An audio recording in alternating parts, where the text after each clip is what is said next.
नमस्कार दोस्तों, मैं हूं आपके साथ हर्ष भारद्वाज।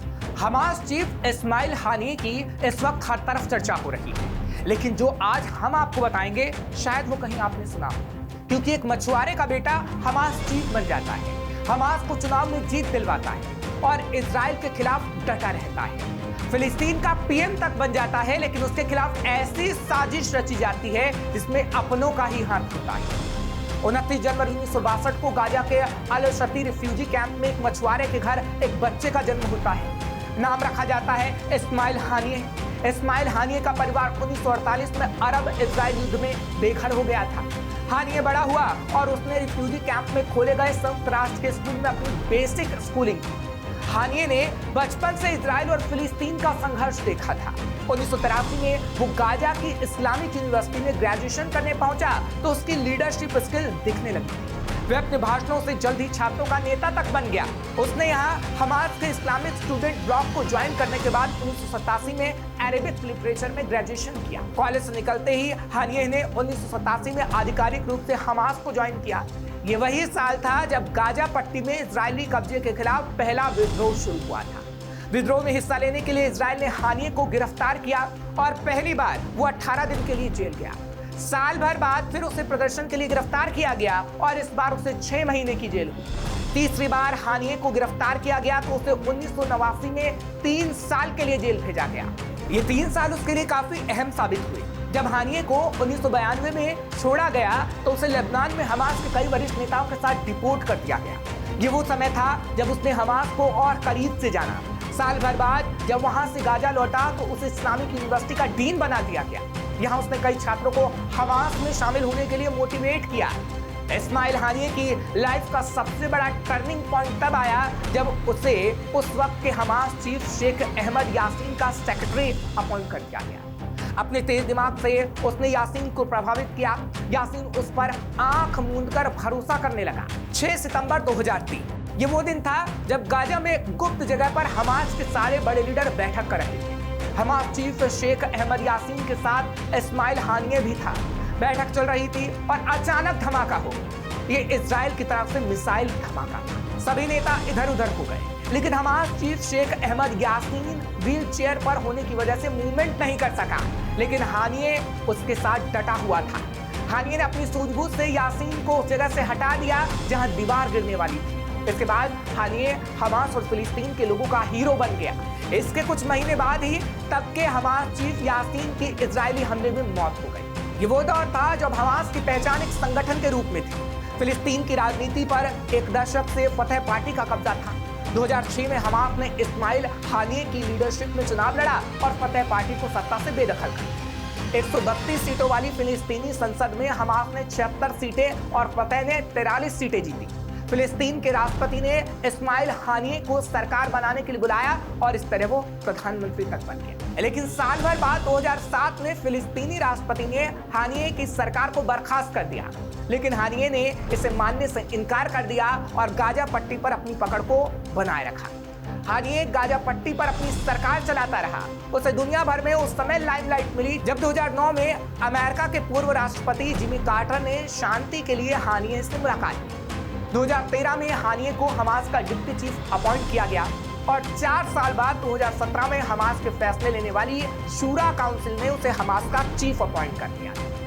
तब से हानिये हमास का चीफ रहा। इस्माइल हानिये ने 2019 में गाजा पट्टी छोड़ी। हमास की लीडरशिप मिलने के बाद हानिये ने पहली बार दिसंबर 2019 में गाजा पट्टी छोड़ी, जब वो एक हमास डेलीगेशन के साथ कई देशों के टूर पर गया था। हानिये ने तुर्की और कतर में कई उच्च स्तरीय बैठक की।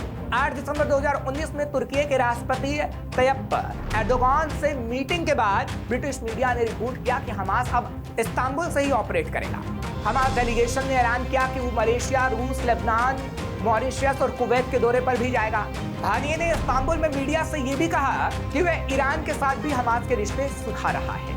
जिसके बाद फरवरी 2020 के शुरुआती दिनों में खबर आई कि हानिये को गाजा में वापस लौटने से मिस्र रोक रहा है, क्योंकि गाजा में लौटने का एक वही रास्ता है। इसलिए हानिये कतर में रहेगा। हमास के सीनियर ऑफिशियल खलील अल हयात ने बाद में कंफर्म किया कि हानिये कतर की राजधानी दोहा में सेटल हो गया है, ताकि भविष्य में वो आजादी से कहीं पर भी आ जा सके। दो हमें हमास का एक राजनीतिक दफ्तर भी है जिसे कतर की सरकार सिक्योरिटी उपलब्ध कराती है। 2 साल पहले इस्माइल हानिये का एक इंटरव्यू भी सामने आया था जिसमें पूछा गया कि गाजा में लोग मुफलिसी में जी रहे हैं जबकि आप यहाँ कतर में आलिशान जिंदगी जी रहे हैं। इस सवाल के बावजूद हानिये के चेहरे पर कोई शिकन ही नहीं। इस्माइल हानिये समेत हमास की पॉलिटिकल लीडरशिप 12 सालों से कतर में रह रही थी। कतर से हमास के अच्छे संबंध हैं। पिछले कुछ दशकों में कतर कई देशों के विवादों में बेहतरीन मीडिएटर बनकर उभरा है। हाल ही में हमास ने जिन इजरायलियों को बंधक बनाया था उन्हें रिहा कराने के लिए कतर ही मीडिएटर बना था। कतर वो देश है जहां हमास का राजनीतिक दफ्तर और अमेरिका से भी अच्छे रिश्ते हैं। दरअसल इन सबके पीछे कतर का बेहिसाब इन्वेस्टमेंट है। आबादी के लिहाज से कतर 27 लाख लोगों का देश है जो 11,000 वर्ग किलोमीटर में फैला है, जो श्रीलंका से भी छोटा है। इस देश के पास गैस के अनंत भंडार है। इसी दौलत के बदौलत कतर दुनिया के कई देशों में निवेश कर रहा है। हालांकि 3 महीने पहले ये रिपोर्ट आने लगी थी कि कतर जंग में मध्यस्थता से परेशान हो चुका है, यानी 2 देशों के बीच मध्यस्थता की भूमिका निभाते निभाते वो उब चुका है। इसके चलते हमास चीफ ओमान शिफ्ट होने की प्लानिंग भी कर रहा था। लेकिन 31 जुलाई 2024 ईरान के इस्लामिक रिवॉल्यूशनरी गार्ड कॉर्प्स ने बताया कि सुबह तकरीबन 4 बजे तेहरान में उस घर पर मिसाइल हमला हुआ जहां हानिये ठहरा था। इसमें हानिये और उसके एक बॉडीगार्ड की मौत हो गई। वो ईरान के राष्ट्रपति मसूद पेजेश्कियान के शपथ ग्रहण समारोह में हिस्सा लेने के लिए तेहरान गया था। यानी वो अगर वहां पे रहता तो सुरक्षित रहता, लेकिन तेहरान गया तो मारा गया। और ऐसा इसलिए हुआ क्योंकि 7 अक्टूबर 2023 की सुबह हमास के लड़ाकों ने इजराइल में कत्लेआम मचा रखा था। उसी वक्त कतर की राजधानी दोहा के एक आलिशान ऑफिस में हमास चीफ इस्माइल हानिये और उसके साथी टीवी चैनल पर सब कुछ देख रहे हैं। इस्माइल के चेहरे पर एक सुकून भरी मुस्कान थी, लेकिन इजराइल पर यह 75 सालों का सबसे बड़ा हमला था। इसमें 1200 से ज्यादा लोगों की मौत हो गई थी। उस खूनी मंजर को देखकर हानिये ने अपने साथियों के साथ सजदा करके अल्लाह का शुक्रिया अदा किया था। लेकिन इजराइल पर हमले के करीब 10 महीने बाद हमास चीफ मारा गया। लेकिन अब ये कहा जा रहा है कि जो ईरान हमास का समर्थक था उसकी मिलीभगत हमास चीफ की मौत का कारण हो सकती है, जिसने ये सवाल उठाया कि क्या अपनों की ही मिलीभगत ने हमास चीफ को मार गिराया। फिलहाल ऐसा कहा जा रहा है, ये सच नहीं है। और सच क्या है वो जल्द ही आपके सामने आएगा, जिससे श्रेष्ठ भारत आपको जरूर बताएगा। फिलहाल आपको खबर कैसी लगी कमेंट सेक्शन में जरूर लिखिए। तमाम खबरों के लिए आप देखते रहिए श्रेष्ठ भारत। श्रेष्ठ भारत पर खबरों से जुड़े रहने के लिए चैनल को सब्सक्राइब और लाइक करें, बेल आइकन दबाएं और देखते रहें श्रेष्ठ भारत।